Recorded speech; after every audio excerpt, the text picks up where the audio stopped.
বৌমা ভর সন্ধ্যেবেলায় এরকম গালে হাত দিয়ে দাঁড়িয়ে আছো কেন? মন দিয়ে একটু সংসারটা করো না। আমি আর কদিন বলো তো? চোখ বন্ধ করলে সবই তো তোমার। কি বললেন? সবকিছু আমার? স্বামীটাও আমার নিজের না, ও তো আপনার ইশারায় চলে।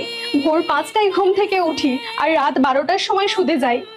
সব কাজ একা হাতে করি, সোফায় একটু বসার মতো সময় পাই না। আর গাড়ি, সেটা তো আপনার ছেলে চড়ে অফিসে যায়।